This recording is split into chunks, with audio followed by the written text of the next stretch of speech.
اسی طرح آقا علیہ السلام نے فرمایا، حضرت عبداللہ بن عمر روایت کرتے ہیں، آقا علیہ السلام نے فرمایا نومک علی السریر برم بوالدیک تضحکہما ویضحکانک افضل من جہادک بالسیف فی سبیل اللہ۔ فرمایا لوگو سنو، تم اگر اپنے گھر میں بستر پر سوتے ہو،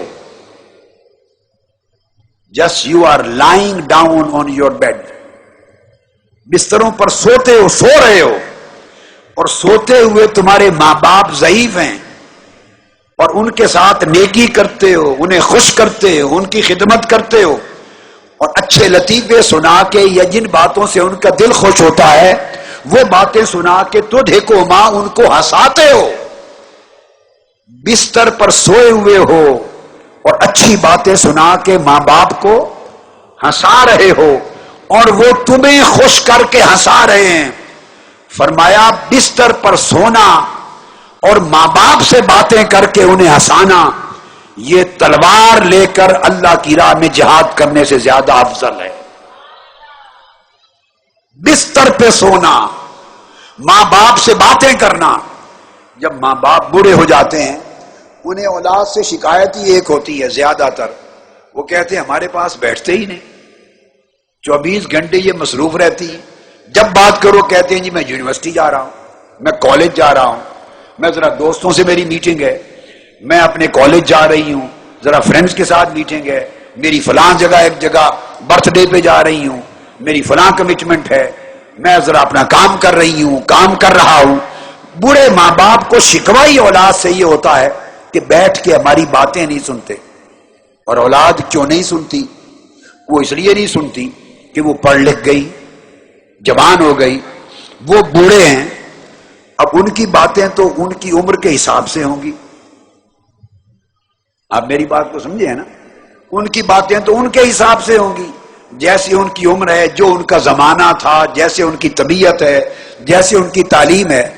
اب وہ سائنس کی باتیں تو نہیں کریں گے آپ سے، میڈیکل سائنس کی باتیں نہیں کریں گے، فزکس کی نہیں کریں گے، کیمسٹری کی نہیں کریں گے، پالیٹکس کی نہیں کریں گے، سوشیالوجی کی نہیں کریں گے، بڑے اونچے سطح کی باتیں آپ کے دوستوں کی تو نہیں کریں گے۔ ممکن ہے وہ کوئی کبھی ادھر کی بات کر دے، کبھی یہ کر دے، کبھی وہ کر دے، کبھی ایسا آپ کو برا بھلا کہہ دے، وہ تو جو ان کے جی میں آئے گا وہ سنانا چاہتی۔ نیکی اور عبادت ہے کہ ماں باپ کا دل خوش کرنے کے لیے بیٹھ کے ان کی باتیں سنو، جسٹ انہیں ٹائم دو، انہیں احساس ہو کہ ہمارے بیٹے اور بیٹیاں وقت نکال کر روزانہ ایک ٹائم اسپیسیفائیڈ ہے ہمارے پاس بیٹھتے ہیں۔ ان کی باتیں چھوٹی ہیں یا بڑی ہیں،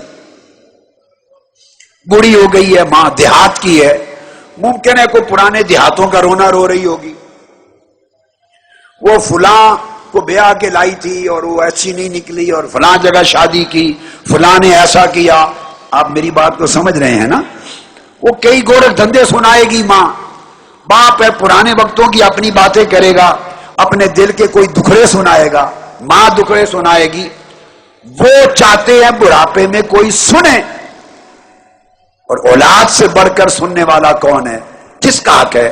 بس آپ ایک کوالٹی ٹائم دیا کریں ماں باپ کو، بڑھاپے میں ان کے پاس بیٹھیں، جو کہنا چاہتی ہیں سنیں اور ان کے ساتھ دلچسپی لیں۔ یہ نہ کہیں امی یہ کیا بور کر رہی ہیں آپ، یہ کیا باتیں کر رہی ہیں، کوئی کام کی بات کرو، ان کا دل ٹوٹے گا۔ اسی باتوں میں دلچسپی لو، اس کا دل خوش۔ اب آپ کہہ رہے ہیں کیسے دلچسپی لیں؟ بھئی جیسے آپ 2 سال 3 سال 4 سال کے اپنے بیٹے بیٹیوں میں دلچسپی لیتے نہیں لیتے ہیں؟ چھوٹے چھوٹے بچے ہمارے یہ جہاز لینا ہے، یہ فلاں چیز لینی ہے، یہ لینی ہے، یہ لینی ہے، کبھی یہ چیز پہننی ہے، یہ نہیں پہننا، یہ کھانا، اور یہ تو جو بچے چھوٹے چھوٹے ہر وقت کرتے ہیں، آپ ماں کے طور پہ دلچسپی لیتی ہیں کہ نہیں ان کے کاموں میں اور ان کی باتوں میں؟ وہ کہتے ہیں بچے چھوٹی عمر میں مجھے کہانیاں سناؤ، پھر آپ کہانیاں نہیں سناتی۔ ایک بادشاہ تھا، وہ اس کی ایک ملکہ تھی، اس کی اتنی بڑی سلطنت تھی، اس کے اتنے سپاہی تھے، پتہ نہیں کیا کیا سناتی۔